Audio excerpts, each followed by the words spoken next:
Well, it was a wonderful night for basketball coming to you here from Silverdale Baptist Academy. I'm Taylor Ellis. This is John Neal. We're here for you from River City Sports with our post-game matchup from both the Lady Seahawks and the Lady Bucks of Boyd Buchanan and the boy Seahawks and the male Boyd Buchanan Buccaneers.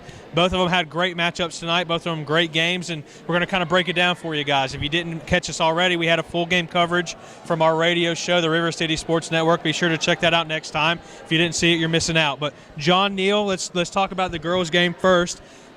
We've got a bunch of key names that we want to get to, but let's start first with the loser on the side of things, Boyd Buchanan. What do you think was something that really stood out for the Bucks in this game tonight? Well, it had to be their slow start, Taylor. Only scoring 10 points in the first half, but they did outscore the Seahawks 34-23 in the second half, but it wasn't enough with that slow start. You got to give credit to Tim Thompson's 3-2 defense and a matchup zone they ran against Maddie Wright. They limited her touches in the first half, which led to a big deficit that they couldn't overcome. I mean, they did overcome in the second half, eventually to an overtime, which we'll get to with Megan Lewis hitting a game winner there. Right.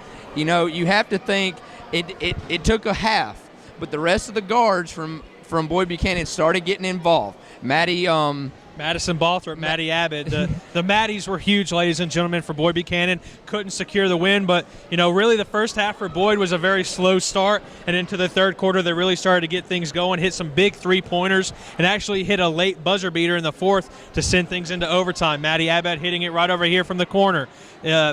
Just thinking back, John Neal, who is somebody for Silverdale?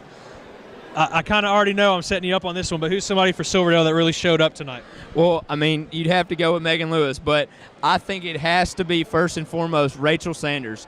The sophomore was a sensational sophomore tonight, playing in that matchup in that boxing one against Maddie Wright. Always had a body on her, countless rebounds. I believe last game Maddie Wright went for 19 defensive rebounds. It was something astonishing.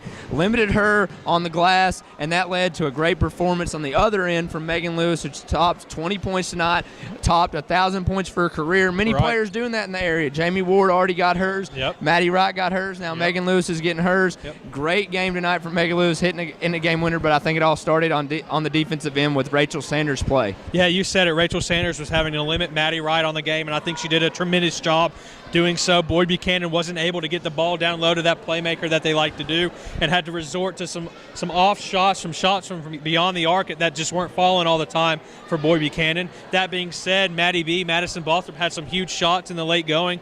Maddie Abbott, like I said, hitting that one for the buzzer beater to send him to overtime, but Megan Lewis just had the answer for him tonight. Yeah, and I mean, like I said, Megan Lewis, you know what you're going to get from her, and it took a couple other players like Emily Harkerode. Well, she is a sophomore. They have a very young team. Those sophomores showed up tonight. Like, I can't say it enough. Rachel Sanders, she had a great game defensively. But one thing pressing forward I know Tim Thompson is going to work on is attacking the basket and not always settling for the three-point shot. There was a late shot there that Megan Lewis took. It was off the mark. She had a wide-open layup lane. Coach Thompson's like, go in there, get that layup. This is what we need to do. And just look for a few more guards to get involved here. If they get a couple more players going, it's going to open up Megan Lewis even more to hit some threes like that. A huge matchup coming to you here from Silverdale. We thank you guys for being with us, both on the radio show and here for the post game. We've got more action coming your way here in the near future. We've got some games that we're going to see. Maybe take a little break during the Christmas tournaments, get some people back to their families, and then we'll be back in full force with you. Coming to you both from radio show, from pictures journalism as far as the articles are concerned, and then our post game here for you live. So for John Neal, I'm Taylor Ellis. We thank you guys so much for being with us here at Silverdale as Boyd Buchanan trades some wins, falls short on the girls' side, but comes victorious here on the boys. For River City Sports, I'm Taylor Ellis. John Neal, we thank you guys for being here, and we'll see you next time.